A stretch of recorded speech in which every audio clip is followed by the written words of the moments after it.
Добро утро и од мене. Пред се да ви посакам да имате среќна и успешна година. Ова е првото издание на магазин за 2026. Верувам дека за многу брзо и кратко време ќе се навикнеме да пишуваме онаму каде што треба 2026 наместо 25-та.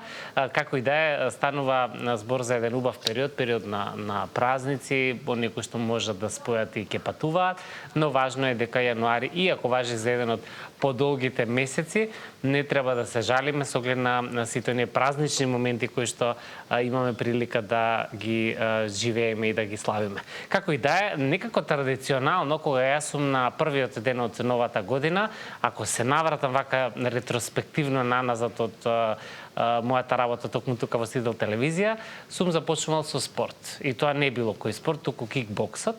Минатата година беше бобанчо, оваа година ни е Стефан Михајловски, кој што е новиот вице шампион светски првак во кикбокс, кој што некаде крајот на ноември минатата година се врати со овој медал од Абу Даби и интересна е неговата приказна, затоа што ако се навратиме наназад, кикбоксот е спорт кој што го почнал онака, без многу желба, но еве го денеска стигнува до највисоките места на светско ниво. Добро утро и добро ми дојде. Добро утро и фала ви за поканата сепак.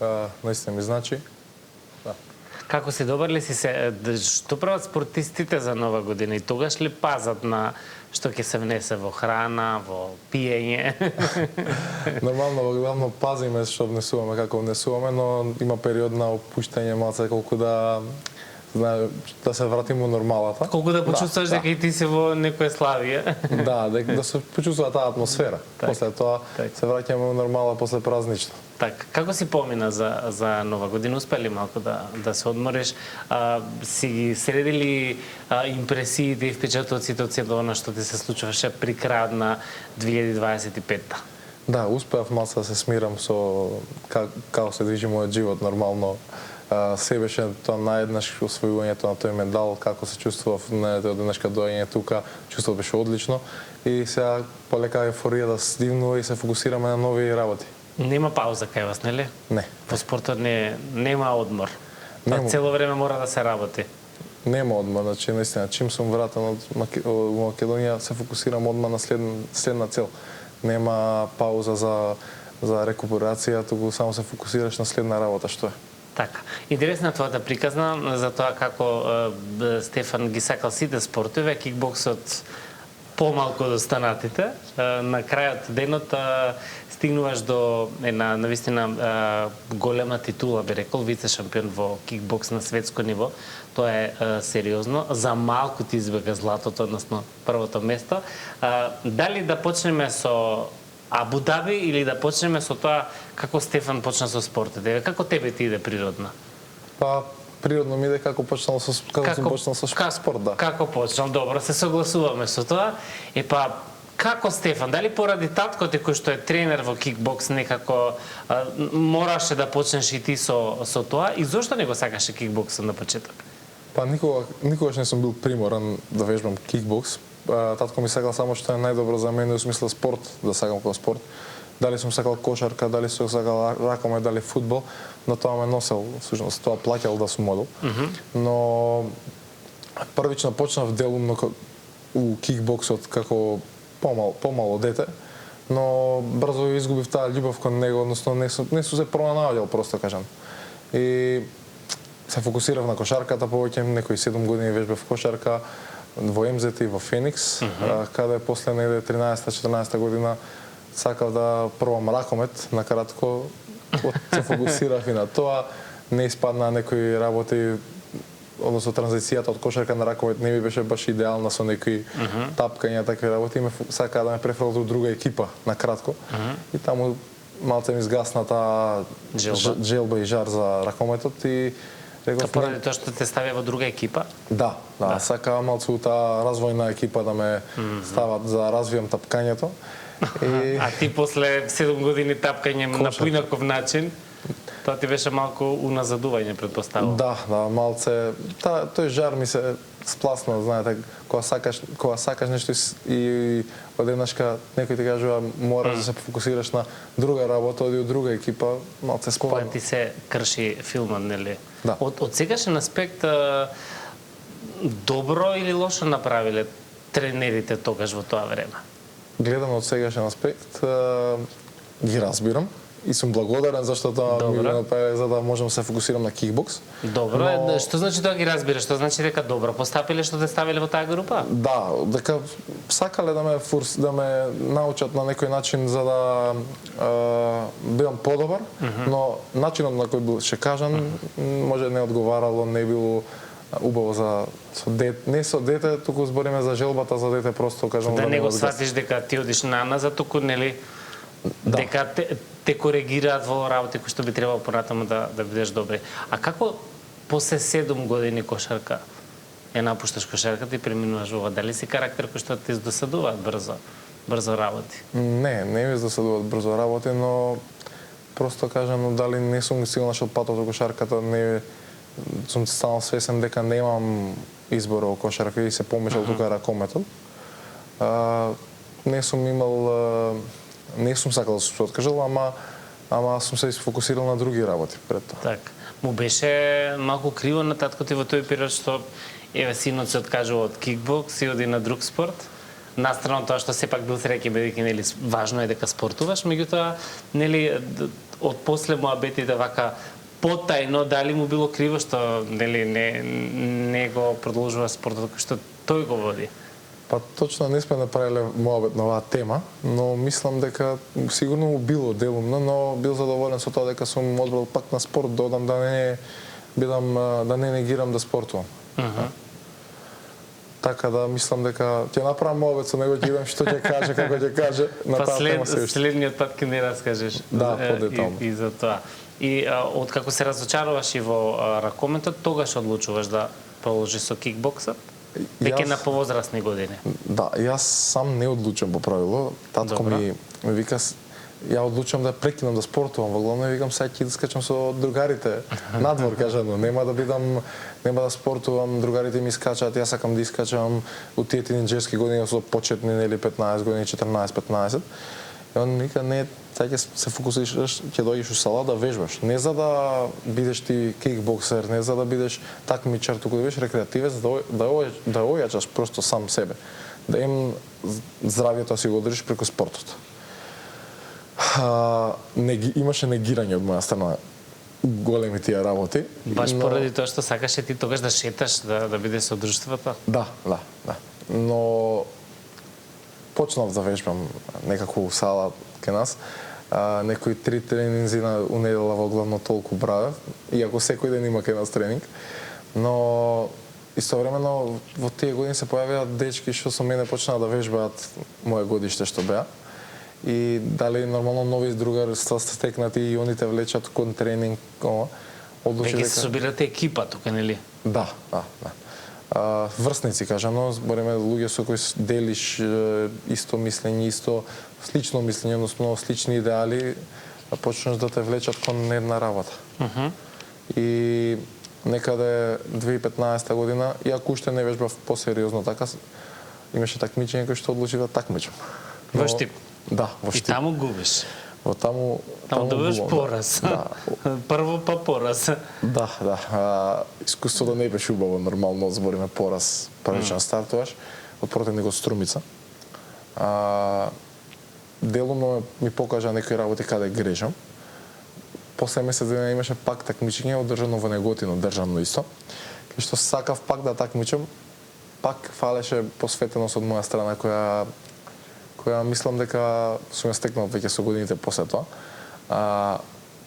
Отидов на такмичењето, од ист противник повторно изгубив, но покажав некои плюс подобрувања, да. Каде што после такмичењето со татко ми, он ми е тренер, не ми е татко, пак го гледам како тренер, правевме моабет и наискрено ми кажа дека ако сакам нешто да постигнам и дека од чувство губење, порази да го поднесам, избориме да не го доживам толку често, дека морам да се посветам кон работата, ако сакам нешто да постигнам. А што значи тоа да се посветиш, да имаш повеќе тренинзи? Да, освен повеќе тренинзи, да менталитетот се е во главно кон што да си го насочиш својот фокус. В смисла, ако сум одлучил да бидам кикбоксер, морам да се фокусирам кон тренинзи, кон припремање само за тоа, збориме. Така. Да, не може фокусот да ми биде во други работи многу смисла. Во излегување во друштво. Во излегување друштво. Ноќен живот. Да. Јасно. И што научи од вториот пораз во тој период? Во вториот пораз научив дека морам да изголемам тренинзите првично, дека морам да се посветам повеќе, дека не е убав поразот, дека иако учи некои работи, особено од тактичка нормална припремност и од се, дека ако не сакам да бидам тој што ќе губи, односно тој што бе поразен, дека морам уште многу повеќе да се посветам.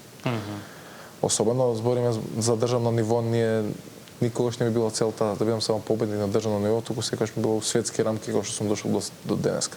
Така. Интересно. Во меѓувреме ти се случува едно посериозно заболување. Да. Баш во оној период кога ти па одлучуваш дека сега целосно ќе се посветиш на спортот. Никако изгледа многу, животот многу те тренирал за да стигнеш до тука. Изгледа имало зошто се тоа треба да се помене за Стефан денеска да биде светски вице шампион. Што се случува во тој период и како што велиш, тоа е една од најтешките, односно најтешката година до сега. Како го преброди сето тоа? Таа година, таа и 2023, 2016 и 2020 беа најтешки. 2016 првично, кога се одлучив да саќам веќе посериозно спортот, почнав да тренирам се повеќе и повеќе. Најдовно се разболев, имав нека болест, пертузис, кажано, магаричка кашлица по наше. Која што ме тргна освен од кикбоксот и од школувањето привремено, цела година односно пропуштив од школување. Цела година беше во фаза на лекување? Да, првичната се појави како обична настинка, обичен вирус, но брзо преминал, збориме посериозна работа, кај што не знаеа првично докторите кон што е работата што ме терало да кашлам, да дигам температура, да останам на таа температура. Се лекува во државна болница, во војна болница и во Козле болницата. Некои работи не знаеа докторите во главно на што се фокусираат, што ми ја прави таа кашлица, како ја прави. Предпоставам дека тие лавиринти низ болниците, па несигурност еден, друг, втор, трет доктор, ти ствараше така и тебе дополнително јадови, нервоза, бидејќи нели не се знае точната диагноза. Да, во главно ми ствараше несигурност и незнање што ми е во главно се секираш и сам за себе нормално. Но при тоа паралелно ти цело време си со температура и со кашлање и мачење, нели? Да, со кашлање што не се контролира и буквално се дешава на секоја секунда или две. Тоа време помина споро за мене во главно, но една година како неколку претпоставувам буквално. Ептен така беше. Но татко ми случајно виде онлайн нешто околу таа болест пертузис, им сугерираше на докторите дали ми има шанса тоа да е, зашто сепак тоа е ретка болест и искоренета во главно од нашите. Иако лани имавме некои случаи такви, искоренета е, но иако сум вакциниран од неа, покажа на кај тестовите од јавно здравје дека всушност неа е. Кога таа поминува после некои 100 дена, отприлика 100-дневна кашлица ја викале, така се рече. Вау, тоа можам да предпоставам дека е едно добро мачење.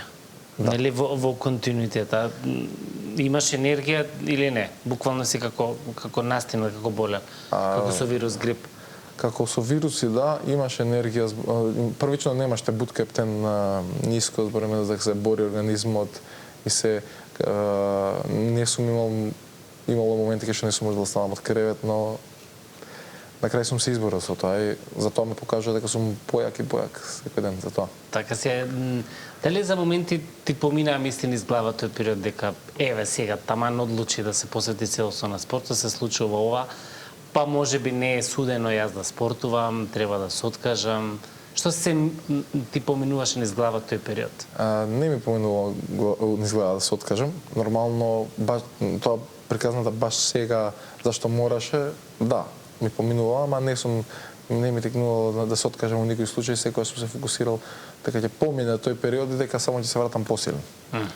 Да. Тоа е добар мајндсет. Да, колку да. Спортот од претходно и оние спортски навики и дисциплина па ти помогна за да го имаш тој став и да го поминеш целиот овој период? Ми помогнал, да. Прен како карактер сум многу упорен, не застанувам како ако сакам да наумам нешто да го направам, тоа направам. Колку и зборам да ме бутка животот надоле, во смисла да не иде по мое, пак ќе пробам, пак ќе дадам максимум само за да дојде до тоа што го сакам јас. Тоа не е позитивен инат, така некако може да се каже. Позитивен инат, да. Да. И се да среќа помина таа година, спориме, ова веќе при крај, тоа траеше од септември до крај на годината јуни, неде месец, јули на школската, кај што после се врати веќе на тренинзи полека и враќање нормалата. И одмимо желба за повеќе. Така кажам. Интересно. И мислам дека тогаш веројатно добиваш дополнителна сила за стварно во спортот да се внесеш повеќе од 100%. Да. И одиш понатаму. Да. После тоа после таа година ми даде плюс мотив за да дам повеќе понатаму. Нормално и тие порази уште ми беа со мене дека сакам да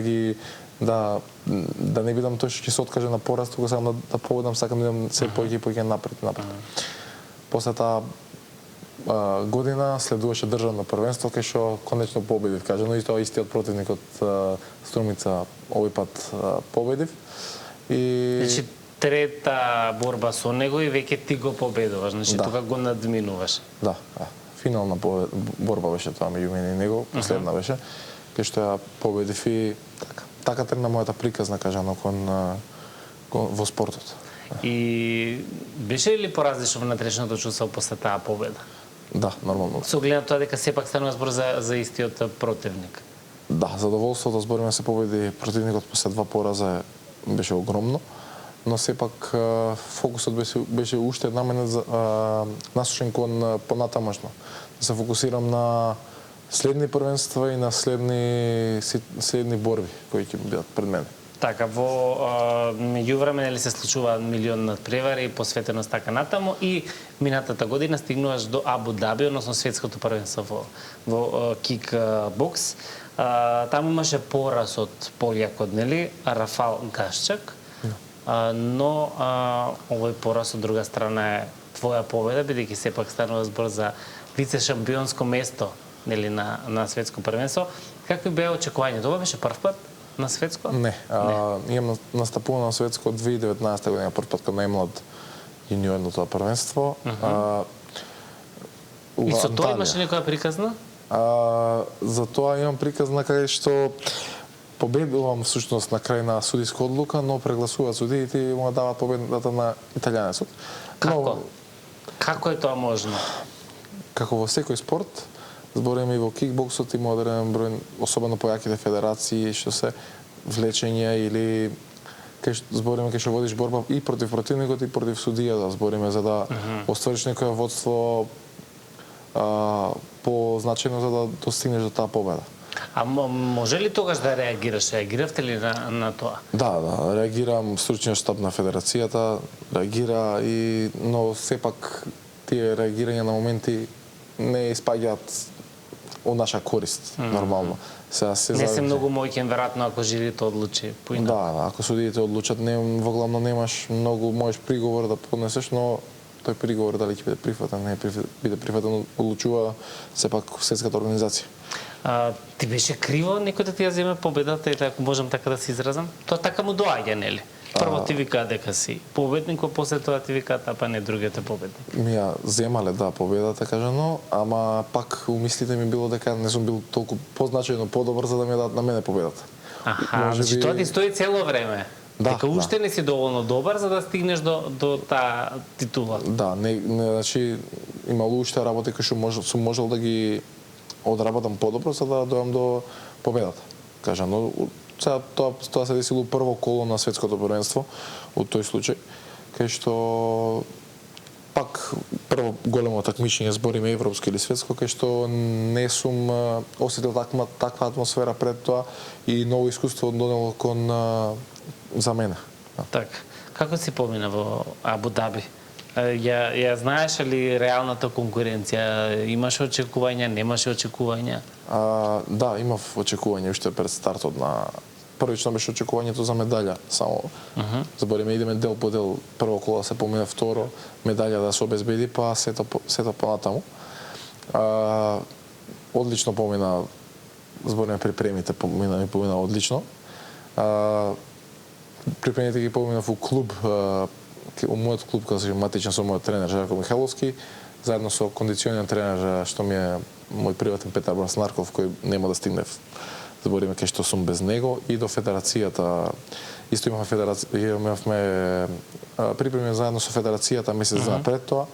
Голема благодарност да сакам да кажам и до претседателот и селекторот Дејан Митровски-Јурко и тренерот Драган Атонски, зашто главно без нив нема да, кој ми се оваагал, нема да стигнев кај што сум. Значи тоа е една цела екипа на искусни луѓе кои што нели како потпора и како совет едноставно треба да бидат тука за да се достигне ваков успех. Да, во главно сам не е само тренингот, што велиш, толку многу напорно да се тренира, туку буквално сите аспекти треба да се исполнат. Во главно сам не можеш да постигнеш, мора некоја екипа, односно да има околу тебе поддршка, луѓето, збориме, не може да биде се сам јас, туку мора да има и кој да ти даде совет, вклучувајќи ги збориме од тренер од мојот клубскиот Жарко, односно татко ми, па се до збориме кондицијскиот тренер кај што треба да поправам и до тренерите и селекторот од федерација, кај што исто советуваме кај треба да се поправи, што треба да се поправи, на што да се сфокусираме повеќе пред борбите, пред такмичењето, зашто тоа е се процес на спремање, збориме 3-4 месеци за да се дојде до таа крајна цел. Колку го истражуваш противникот во меѓувреме? Тоа ме интересира. Следиш ли негови борби, да видиш начинот на кој што работи, на кој што функционира, малку да му влезеш во самата тактика и неговиот пристап кон противникот? Во главно на тие првенства се знае кои се главни противници, кои се главни фаворити за освојањето место или збориме злато. Не знаеме кој ни е противници, дека не отидеме таму и избориме ден-два пред борбата, немаме ждребување, кај што се ждребува кој со кого ќе се бори. Дојде во главно ги знам противниците кои биле на светско, како биле на светско, кое место одржале, како им биле борбите во текот на годината. Нормално снимки гледаш од нив и се е дел со дел тоа. Првично знаев нормално противникот од Полска, противникот од Словенија, збориме тие се трократни светски шампиони, 2-3-кратни европски шампиони.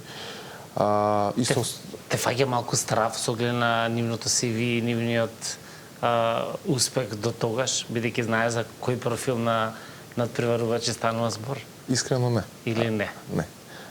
Не ме фаќа страф заради тоа што знам дека јас таму припаѓам и припаѓав и пред тоа, збориме, само детали менува во таа збориме во тоа докажување дека сум таму на тоа ниво. Но нормално може да им одадеш почит тоа што постигнале како постигнале, но сакам да го имам исто тоа што и они го имаат. Да. На крајот денот сите сте таму бидејќи сте заслужиле да стигнете до светското. Да. Нормално анализа, иако со противникот од Словенија си имам веќе соочено 2 пати и 2 порази имам од него. Значи тебе тоа ти е стратегијата, 2 порази па 3-та победа. Така некако доаѓа на крај. Да не заборавиме да го прикажеме овој медал. Ова е она кој што го освои всушност во Абу Даби, така? Да. Ова е витеш шампионското. Дали наоѓа посебно место сега ова дома или во клубот? Во клубот се стои сепак, во нашите простори. Таму наоѓа место, збориме заедно со сите други мои освоени пехари. Како беше нека трепка. Да. сепак не само за мене, туку за мотив и за другите членови и за збориме на пророчи кои ќе бидат, кои ќе доаѓат, да стремат кон нешто поголемо, дека вреди кажано да се посветиш заради тоа што успехот останува кажано. Да. И целта не е само за ја да бидам збориме особено кај мене од клуб зборам, туку целта е да ги мотивираме младите да се посветат кон спортот и да се дојдат кажано патот во спортот. Така. Многу ме интересира останатите надпреварувачи, луѓето кои што се активни во кикбоксот по освојувањето на вице шампионското место, те искомуницираат, те се јавија да честитаат, ја имате таа поддршка меѓу себе.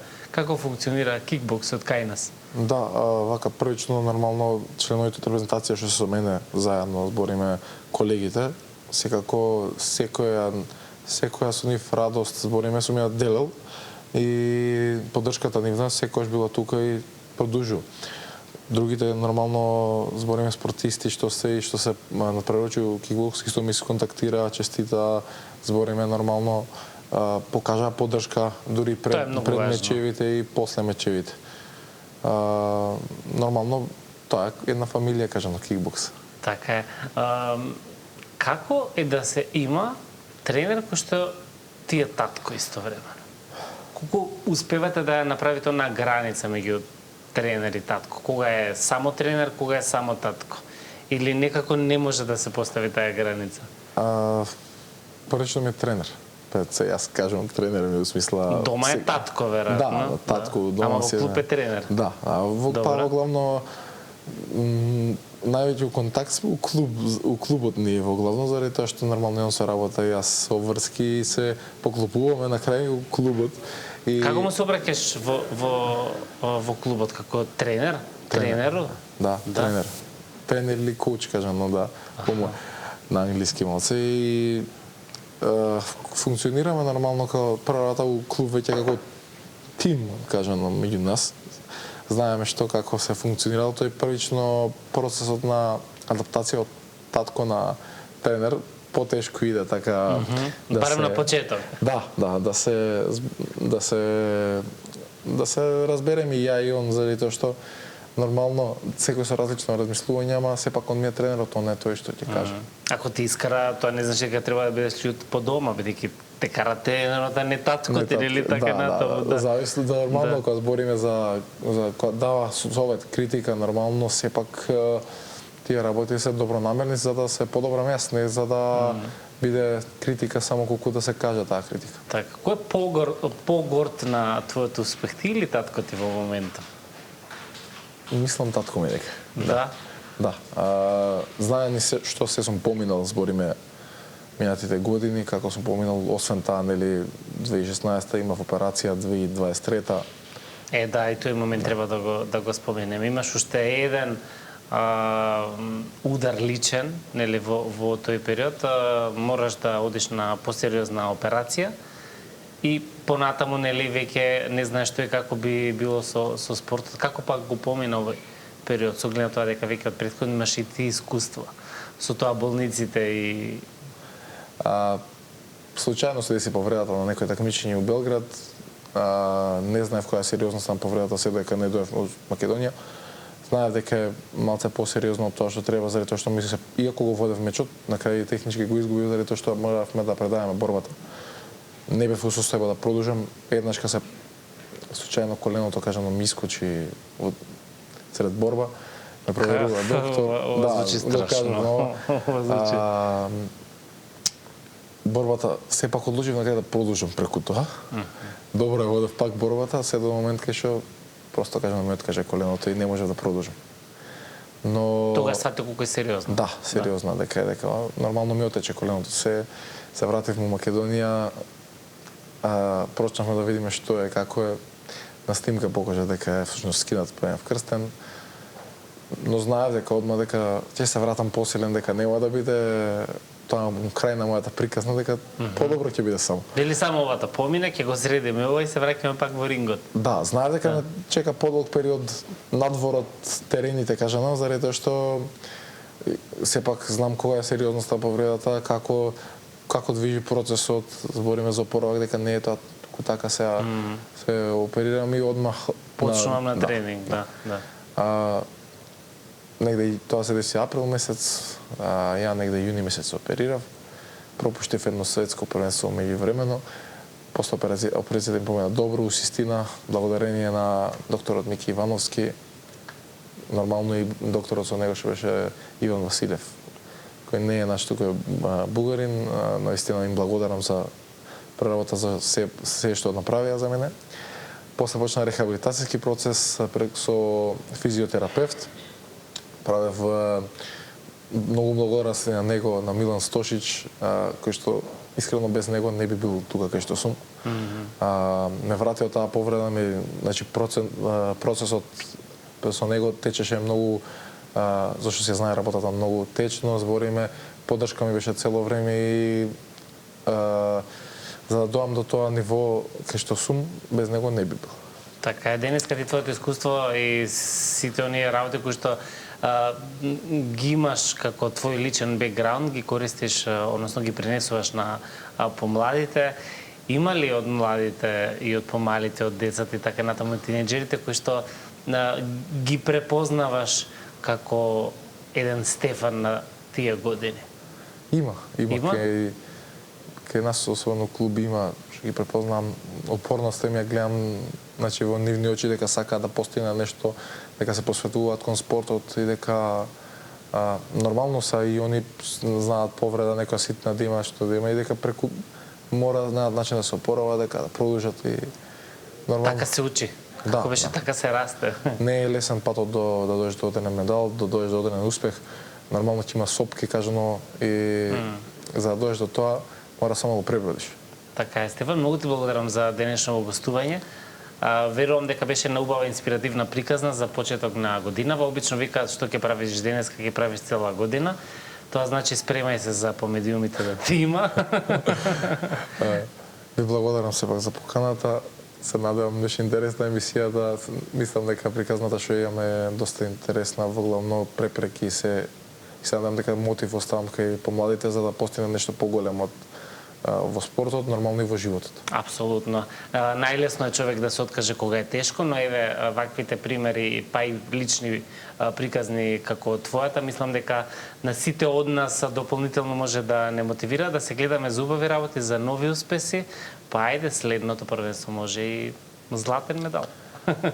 Не сумњам дека ќе биде, мислам, златен медал, затоа и работиме и целта само кон тоа посветена. Одлично, фала ти што еднаш, убави празници јануари, се гледаме во некоја следна прилика. Ви благодарам што бевте заедно со нас во првото издание на Магазин за 2026 година. Имајте убав викенд. За крај Александра Јанева со една прекрасна песна. Се гледаме од понеделник во 10 во живо. Останете на сите.